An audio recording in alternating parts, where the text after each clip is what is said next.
Life Audio. The Mama Take Heart podcast with Sabrina Rettle is brought to you by Life Audio and is a part of our Faith Toolkit series. For more inspirational, faith-affirming podcasts, visit lifeaudio.com.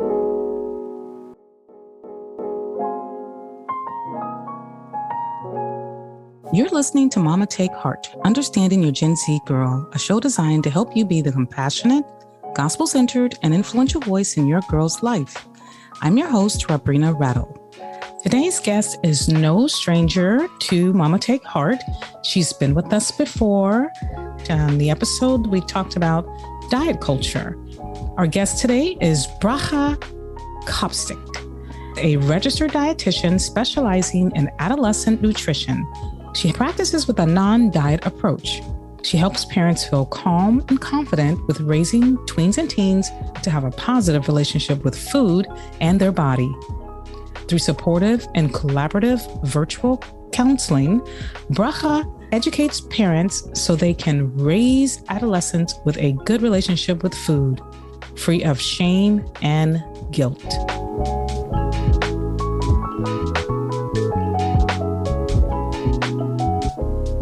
Welcome back to the show, Bracha, and thanks for joining us again. We really appreciate it. Thank you so much. I'm so excited to be back and to talk with you some more about eating with our girls. Yes. So I am really interested from your perspective, because you are a registered dietitian. Mm-hmm. And so from your perspective, I love to hear about eating disorders, disordered eating, that sort of thing. So let's just dive in.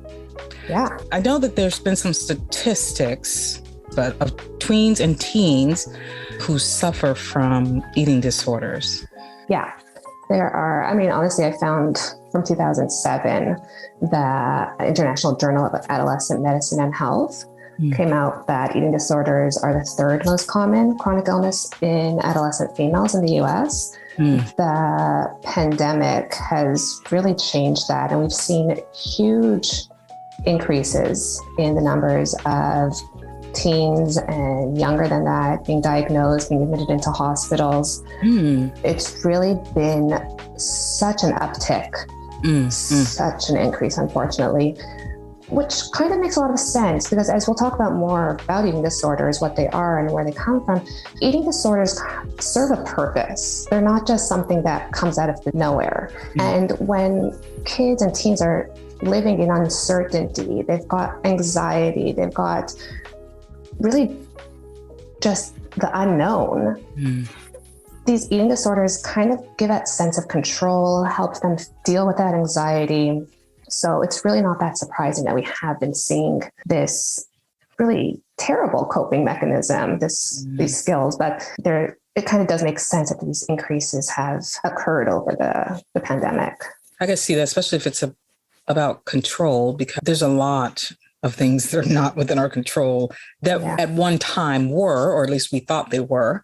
And now there's just constant change, and there's a lot of hard things happening in the world. And so I can see that right in front of them, this one thing I can control. And so, so let's talk about eating disorders. What is an eating disorder, and what are the most common types? So first and foremost, an eating disorder, it's a psychobiological condition, a mental illness. But we see it physically affecting those with eating disorders.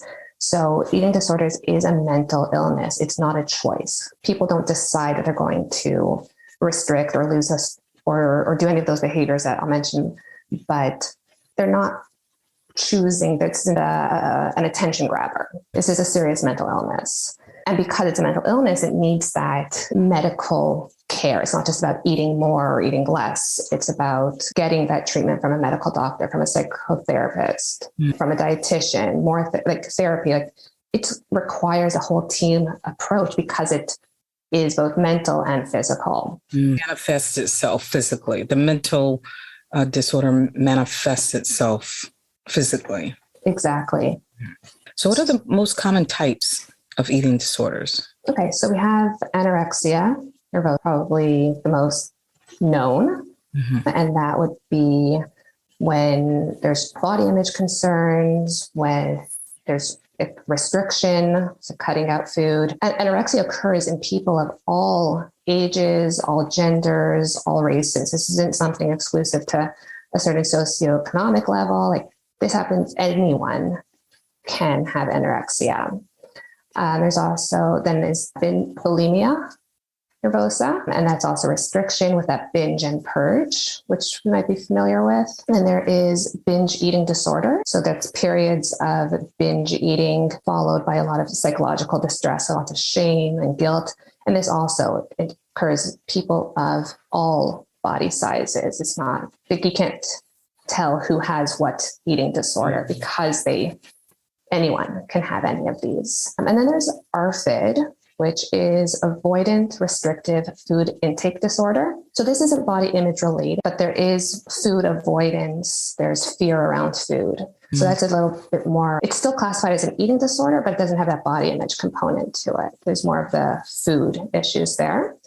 Does that mean that you're afraid of a particular type of food? Is that what that means? Yeah. So it could be, so there's a lot of anxiety around eating. It could be related to something in like a traumatic experience around food at a younger age. It could be texture related. So there's a lot of other issues that are coming around in ARFID. But it also, we can see weight loss in that because they're kind of cutting out what they're willing to eat. There's that not eating with friends necessarily, eating very specific food. So it is still it's definitely a concern, definitely a medical issue. It's slightly different in the root cause of it. And then there's other specified feeding or eating disorders, which essentially is a combination of any of the other eating disorders that don't meet the specific criteria that have been created to diagnose. But again, they're just as serious as all of the other eating disorders. And they also, people with OSFED rather, are just as deserving and needing to get treatment and help. Someone had talked about exercise. Yes. Exercise? Yeah. Exercise bulimia. Yes. So there's orthorexia as well. So that would be kind of an obsession with healthy or clean eating, which can kind of lead the person to cutting out more and more and more food. So very heavy restriction in orthorexia. There's that obsession around food as well. Exercise bulimia or exercise obsession is focusing on exercising excessively, which again can lead to not eating enough to meet those requirements of movement, impacting social life, exercising through an injury. So a lot of other unhealthy, negative behaviors there as well. There's also diabulimia, so people with diabetes who will take more insulin to break down their food, so to break down more food so that they are ingesting as many calories as but that would lead to very dangerous consequences there.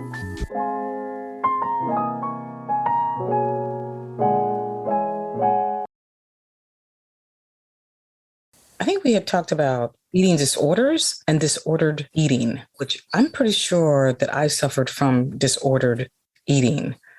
And because I would eat, but I don't know, I had very weird eating habits. And unfortunately, my daughter has ADHD, and people don't realize how that also affects how people eat. Like for her, not remembering, which I never understood this, but not remembering to eat. And then when you do, you just eat so much because you're so hungry. Yeah. So kind of talk about disordered eating. So I'd say there's kind of a continuum of eating with healthy eating, meaning that having a good relationship with food on one end and an eating disorder on the other end.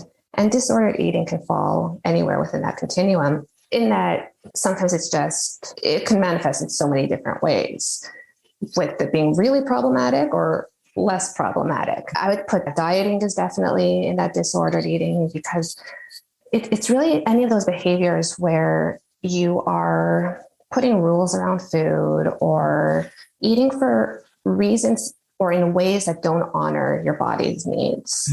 So it might be limiting certain types of food. It might be cutting out full categories of foods. It might be eating depending on what time it is, or not eating depending on what time it is. It's even calling food good or bad and eating in response to those labels. So it's really any form of eating that isn't listening to what your body needs, isn't respecting that. Intuitive type of eating is what you're kind of talking about. To be able to eat intuitively by whatever it is your body is telling you that your body needs. What are the signs and symptoms of eating disorders? What should we be on the lookout for?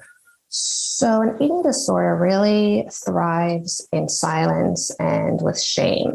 There's going to be a lot of hiding and keeping quiet around this. You may notice your child is skipping meals. Maybe they're taking really long to eat. Maybe they're playing with their food as a way of kind of keeping away from eating. Trying to move it around the plate, but not really eating. Exactly. Yeah. Also, there's going to be a real obsession with food, because when we're not eating, the body tries to do everything it can to get you to eat.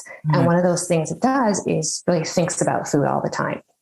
The body, it's thinking about food, but the person isn't eating, but they're going to be obsessed with food. So you might see them start to be really interested in meal preparation. We see kids who really get into baking or cooking the family meals. They're starting to watch cooking shows, looking at recipe books, or getting into food photography. So really a lot of different hobbies around food, but not actually eating food. Okay, so that's good that you made that distinction, because there are people who would like to be chefs or like to have a little cooking show on YouTube or whatever. And that's different than people who want to be around food, but do not want to ingest it themselves.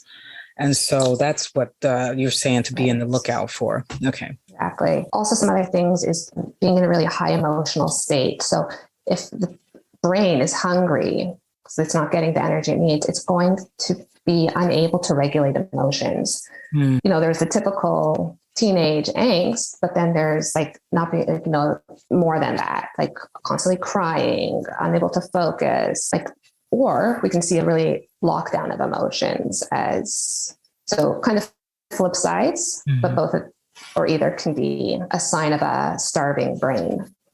Okay. That's actually good to know. Okay. And also just to be aware that, yes, this is a hormonal cocktail going on inside of your tween and teen's body. So there are going to be a range of emotions that you are going to see. But what you're saying is just be on the lookout for if it's a certain intensity. And I would say that doesn't necessarily mean to have an eating disorder, but it is something to still be aware of, because there could be something else going on that you're not aware of. But that's just one of the ways to gauge that there's something going on with your tween or teen, just to be on the lookout for. Yeah, exactly. I think we're kind of been thrown that message that teens and tweens are highly emotional, and we kind of accept that as fact. But I think that we can see those as something else going on, that it doesn't have, that fluctuation of emotions is a sign of something else oftentimes. I agree. I know that my daughter was, I think it was age, I don't know if it was 13. It didn't take much for tears. Not at all. But then, I don't know, was she 13 or 14? I started noticing there was other things going on with her. And I just kept watching her, and I was like, something's not right. Something's not right. There's something going on with her. And then eventually I took her to her pediatrician, and we both had to fill out a questionnaire. And he said the questionnaire mirrored each other. So what I was seeing is what she was feeling, and that she was going through a depression. And so it is good to just try to be attuned to your child. You know your child better than anyone else. So it's good just to be attuned to what's going on with them. Okay, so let's talk about, do you still have more signs and symptoms? I do have a few more. Good. Okay, so you also have, like you mentioned, that excessive exercise, also sneaking food or eating on their own so that they don't have to be with family or friends around food, kind of that secretiveness coming in again. And there's also some girls will start missing their period. Not everyone does, but some people do lose their period because there's not, again, enough energy to warrant that loss, or that, kind of body focuses in on the most important parts of the body. So like the heart, the lungs, keeping that functioning, and some other things will go by the wayside, such as also temperature regulation. So you might see some people will get colder, they might start wearing more clothing, both to keep warm, but also to hide their body. So there's like all of those eating disorders mentioned have that body image component to it as well. So more concern around their body, hiding their body, trying to stay away perhaps from different activities that might show off their body. Mm-hmm. And there are more signs, honestly, I went through a lot, but there's also other things, of course, that this isn't all of the signs or symptoms that might happen in eating disorder. So let's talk about social media and how social media impacts body image and eating disorders, which first of all, the filters. Oh, yeah. First of all, half of what you see is not real. Yeah. Because it's heavily filtered. And then just second, what seems to be popular or what seems to get the most attention, even sponsors, the more you show of yourself, it seems to get more attention. And that can lead to someone focusing on what they don't look like and compared to what this other person looks like. And so I know that there has been, especially since the whistleblower Frances Haugen she was a former data scientist of Facebook. Yeah. And she talked about how the increase of eating disorders for girls, I think she said 17% of teen girls, their eating disorders got worse after using a social media app, Instagram. Mm-hmm. Mm-hmm. So talk to us about that. Yeah. Well, you're saying exactly what it is. It's that image that their girls are being bombarded with over and over. They're seeing perfect bodies, the same body. And I say perfect only because the filters and the photoshopping and the lighting and the positioning, but it's always like that same body type, that same size and shape. And when you see that same image over and over again, that's what you think is accepted and only acceptable version. And then you come and you see yourself and like, that's not what I look like. Mm-hmm. I'm lacking. I need to fix myself. Mm-hmm. And like with filters, it's even we do it ourselves. Like if we're using filters on ourselves, on our own pictures. So we're working on creating our own perfect version of ourselves for the app. And then we come and we look at ourselves in the mirror and we don't even recognize ourselves. So there's that dissonance between what we see as ourselves and what we're actually seeing of ourselves. And that makes us really uncomfortable. Mm-hmm. So it's seeing other people, but it's even seeing ourselves. We're messing our own brains up on what do we even look like. So definitely that image of perfection or that certain body type affects how we think of what's an acceptable body type and image, and trying to copy that or change, even if we're not able to change ourselves, but feeling dissatisfied with our body is very harmful. And, to not be comfortable in your own body is a terrible experience. And kids and teens will do anything they can to not feel that way and to make themselves feel better where they're at. The greatest predictor of developing an eating disorder for an adolescent is dieting. So once kids or teens start restricting, once they actively cut out food as a means of changing their body, that leads to, or that can very often lead to, developing an eating disorder.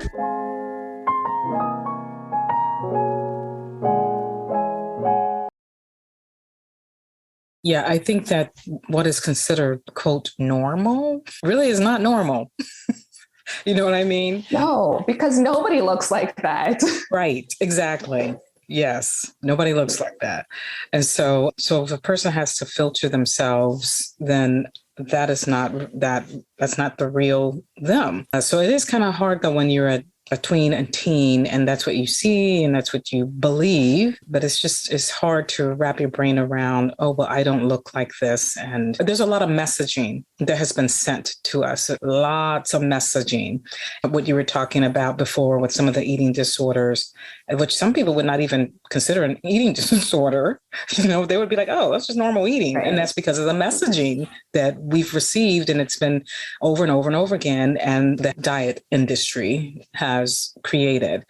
And then there's messaging around what your body should look like and who you should look like. I have to say, though, I am encouraged. Now we are much more into a body positive atmosphere, and not to be ashamed of your body, but to this is it. Thank your body for what your body can do. Whatever it is your body can do, thank your body for that. You know what I mean? Anyway, that's one way of kind of looking at it. But let's talk about how mamas can talk to their girls about eating disorders and help them, or even one of their friends, if they have an eating disorder. And it's so important because, like I mentioned, that eating disorders really breed in silence and with that shame. So talking about it is so important. And because an eating disorder is a mental illness, it's not something that you have to worry about kids developing when you talk about it. So because it is a mental illness. The fear. Yeah, it's not something that you're going to give them an idea about if you talk about it beforehand. And another thing about these conversations is I really caution parents not to have them around the eating times, like not at meals. Like if you're worried about the way your kids are eating, don't bring it up when they're eating, because we want meals to be like a positive experience, or at least neutral, and not to be contentious. And when you're in that moment, it's going to bring up all the negative emotions. So finding a neutral time to have these conversations when you're driving around somewhere and they're a captive audience is one of my favorite suggestions. Yeah, I used to have a lot of conversations with my kids while we were driving. Now my son, he won't drive with me at all. He's on to you. The last conversation, he's like, you know what? I don't need to go with you.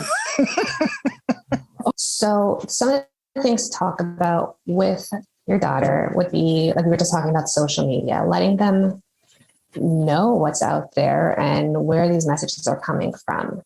And then discussing what is actually beneficial to them. What is healthy eating, what it means to live in a different size body than what they're seeing. So celebrating body diversity, talking about how all bodies and all sizes and shapes are good bodies and deserving of all the positive things and are needing to be fed properly, and what food does that for them.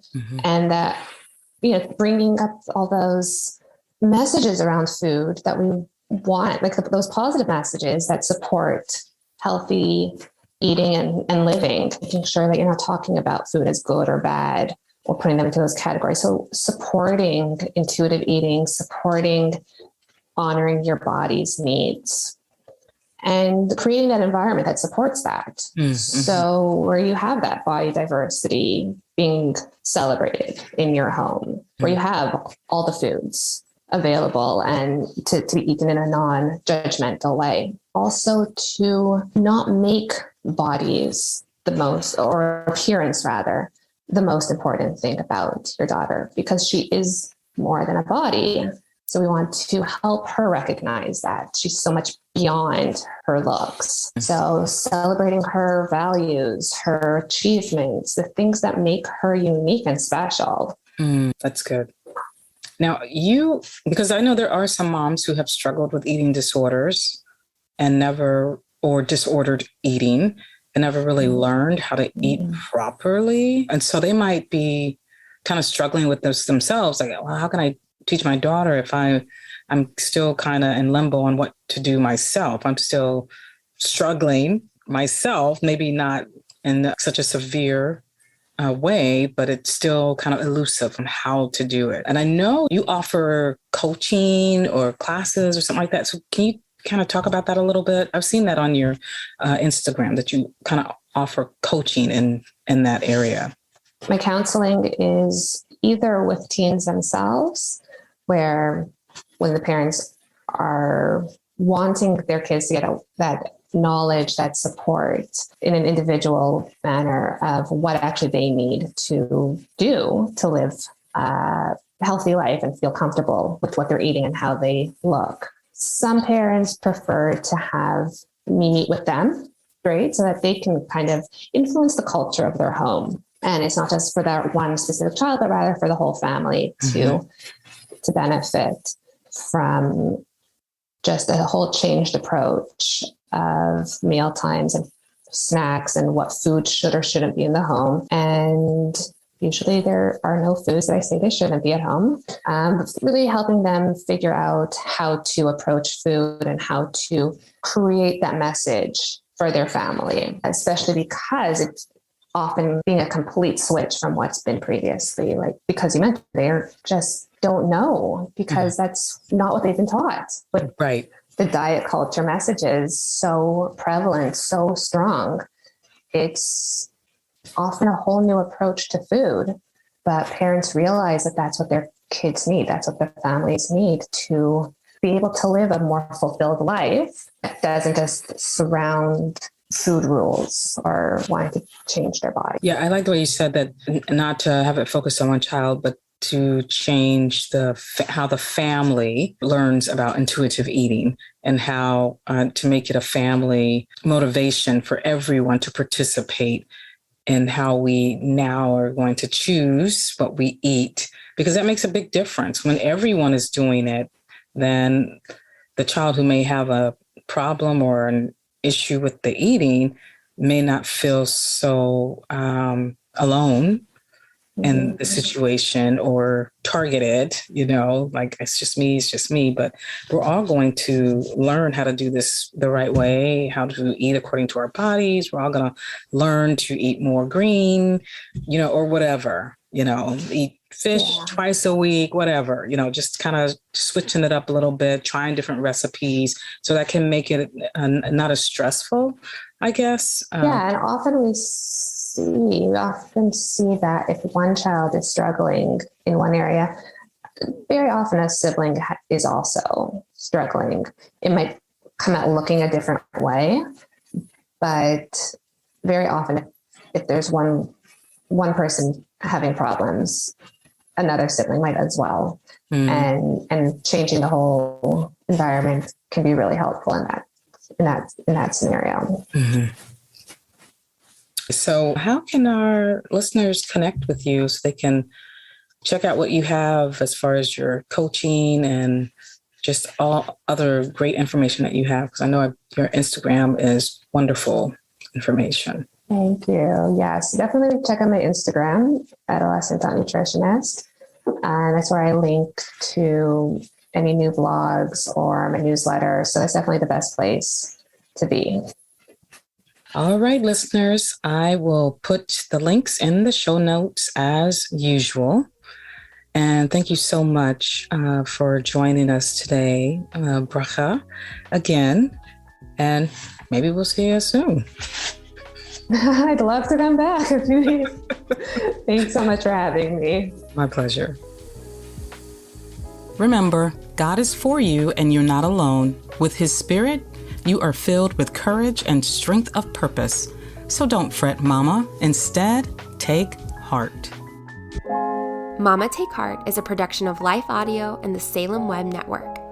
If you liked what you just listened to, would you take a second and leave us a rating in your favorite podcast app? It really does help more people like you find our show.